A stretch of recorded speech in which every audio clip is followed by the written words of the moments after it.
महाराष्ट्र से इस वक्त की बड़ी खबर आ रही है। अब से कुछ ही देर पहले संजय राउत ने कहा है कि हम किसी से डरने वाले नहीं हैं। पवार से मुलाकात के बाद संजय राउत का ये बड़ा बयान।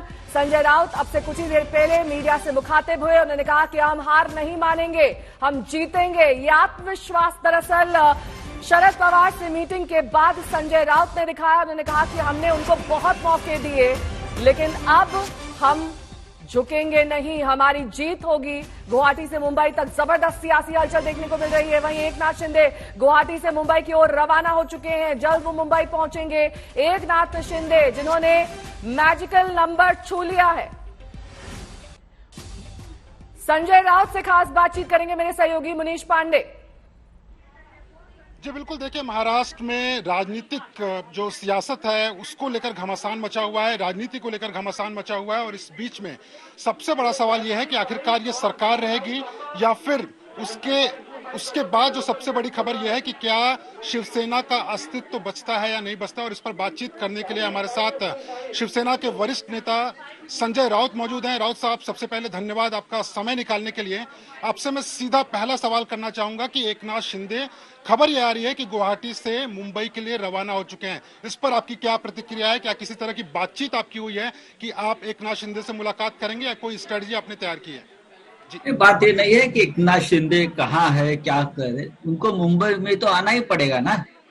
जब तक वो मुंबई में नहीं आते, जब तक जहां से वो चुन कर गए हैं महाराष्ट्र से, उनके साथ जो विधायक है वो महाराष्ट्र विधानसभा के सदस्य है, उनको यहाँ आना पड़ेगा, हमारे सामने आना पड़ेगा। शिवसेना के विधायक है तो हम तो उनका इंतजार कर रहे हैं कि भाई आइए, यहाँ वहां दर दर की ठोकरें खाकर मत घूमिए, महाराष्ट्र आपका है। पहले सूरत में गए, सूरत से गुवाहाटी में गए, अब मैं सुन रहा हूँ गुवाहाटी से गोवा में जा रहे हैं। क्या जरूरत है सब करने की? जो बातें आपके मन में है वो आप यहाँ हमारे सामने बैठकर, उद्धव जी के सामने बैठकर भी बात कर सकते थे।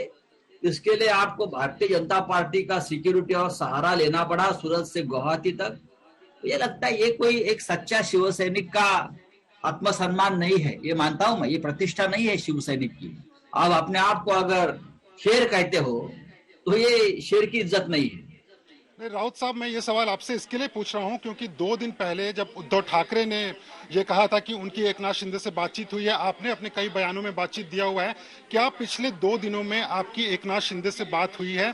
क्या मेरी और उनकी लगभग 10 दिन बातचीत हो रही। उनके साथ जो विधायक है उनके साथ भी मेरा संवाद और संपर्क चल रहा है, हम बात कर रहे हैं। देखिए, वो हमारे दुश्मन नहीं है, हमने सालों साल एक साथ काम किया है, हमारा एक रिश्ता है। वो रिश्ता सिर्फ पार्टी में राजनीतिक कार्यकर्ता के तौर पर नहीं है, खून का रिश्ता है, पार्टी का रिश्ता खून का रिश्ता है। लेकिन रुकावट कहाँ पे आ रही है राउत साहब?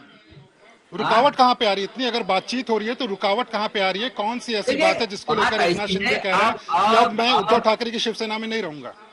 अब एकनाथ शिंदे के हाथ में कुछ बचा ही नहीं है, उनका कब्जा भारतीय जनता पार्टी ने पूरा ले चुका है।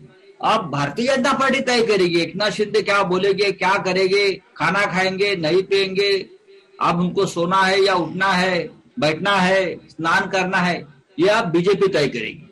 अब एकनाथ शिंदे और उनके विधायकों के हाथ में कुछ नहीं बचा है।